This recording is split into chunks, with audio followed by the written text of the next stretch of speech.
अस्सलाम वालेकुम एवरीवन। आज से हम स्टार्ट करेंगे IELTS 7 का रीडिंग पैसेज 3। इससे पहले हमने रीडिंग पैसेज 1 और रीडिंग पैसेज 2 को थारोली किया और उसके क्वेश्चंस भी किए। अगर आपने वो वीडियोस नहीं देखी तो आप पहले जाके वो वीडियोस देखें। सबसे पहले हम इस पैसेज को कम्प्लीटली पढ़ेंगे, एजुकेटिंग साइकी। इसको हम कम्प्लीटली पढ़ेंगे, थारोली पढ़ेंगे, इसके मीनिंग्स पढ़ेंगे, इसका मतलब समझेंगे। उसके बाद हम इसके क्वेश्चंस करेंगे। 27 से लेके 30 तक इसके क्वेश्चंस करेंगे। उसके बाद इसके क्वेश्चंस हैं 31 से लेके 36 तक, 37 से लेके 40 तक। एजुकेटिंग साइकी ये एक बर्नी नेवल की बुक थी जिधर से ये पैसेज लिया गया है, जो कि लर्निंग के रिलेटेड थी। Lozanov's instructional technique is based on the evidence that the connections made in the brain through unconscious processing are more durable. Durable का मतलब होता है कि लॉन्ग लास्टिंग, मतलब जो कि ज़्यादा देर तक आपको याद रहती है, then those made through conscious processing. में बताया गया कि जो लोसानोव टेक्निक थी उसके मुताबिक कॉन्शियस जो होता है, जो हमारे बैक ऑफ द माइंड होता है, ठीक है, जो हम कॉन्शियसली नहीं कर रहे होते या सोच नहीं रहे होते, ठीक है, तो वो मोर ड्यूरेबल होता है, मतलब वो लॉन्ग लास्टिंग होता है as compare to conscious processing जो होती है ब्रेन की।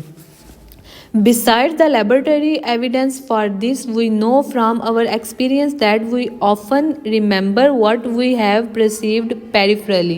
Peripherally मतलब होता है कि marginally. Peripherally का मतलब होता है कि remember something that is not important as compared to something else. मतलब कोई ऐसी चीज़ जिसको दूसरे के कंपैरिजन में वो इतनी इम्पोर्टेंट नहीं थी, ठीक है, तो हम उसको क्या बोलते हैं, पेरिफेरली।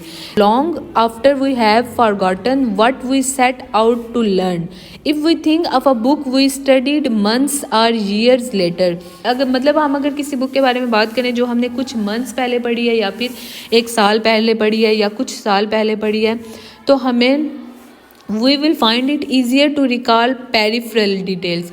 पेरिफेरल डिटेल्स कौन सी होंगी? वो वाली डिटेल्स जो कि हमें याद रखनी ज़रूरी नहीं थी, ठीक है, वो डिटेल्स हमें याद होंगी, ठीक है, जो हम अनकॉन्शियसली देख रहे थे या सुन रहे थे या उसको हम याद कर रहे थे, तो वो हम उनको कॉन्शियसली जिसको हम लर्न कर रहे थे ना, वो हमें याद, उसकी कुछ चीज़ें याद होंगी, लेकिन जो अनकॉन्शियसली हमने ये लर्न किया उसका हमें सारा कुछ याद होगा, ठीक है। उसके बाद है the colour, the binding, the type face. Type face होता है कि जो उसका फॉन्ट होता है। The table at the library where we sat while studying it. Then the content on which we have concentrating, मतलब जो हमें उसकी बाइंडिंग याद होगी, बुक की बाइंडिंग क्या थी, बुक का कलर क्या था, उसमें टाइप फेस कौन सा यूज़ हुआ था, वो सारा कुछ याद होगा, लेकिन हमें उसका कंटेंट नहीं याद होगा जिसमें हम कंसनट्रेट कर रहे थे, ठीक है, जो हम कॉन्शियसली याद कर रहे थे। If we think of a lecture we listen to with great concentration we will recall the lecturer's appearance and mannerism. मतलब अगर कोई लेक्चर है ना, फॉर एग्जांपल अगर कोई टीचर लेक्चर दे रही है, तो हमें लेक्चर जिस पे हम कंसंट्रेट कर रहे हैं वो हमें उस तरह से याद नहीं होगा जब जैसे कि हमें लेक्चरर जो कि लेक्चर देने वाला है, ठीक है, जो टीचर है, उसकी हमें अपीयरेंस और उसका मैनरिज्म जो होगा ना वो ज़्यादा हमें याद रहेगा। अवर प्लेस इन द ऑडिटोरियम, हमारा ऑडिटोरियम में प्लेस, हमें कहाँ पे हम बैठे थे वो याद होगा। The failure of the air conditioning, light चली गया, मतलब इस तरह की चीज़ें जो कि अनकॉन्शियसली आपके दिमाग में रहती हैं वो आपको याद रहेंगी।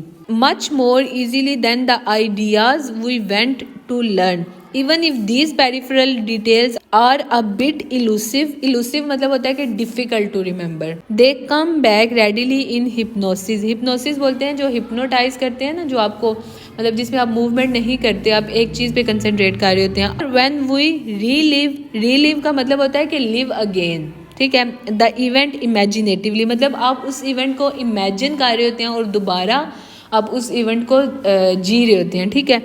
As in psychodrama, the details of the content of the lecture on the other hand seem to have gone forever। मतलब जो लेक्चर की डिटेल थी ना वो आपके दिमाग में उस तरह से नहीं रहती जैसे कि आपके दिमाग में दूसरी चीज़ें जो कि उसके रिलेटेड होंगी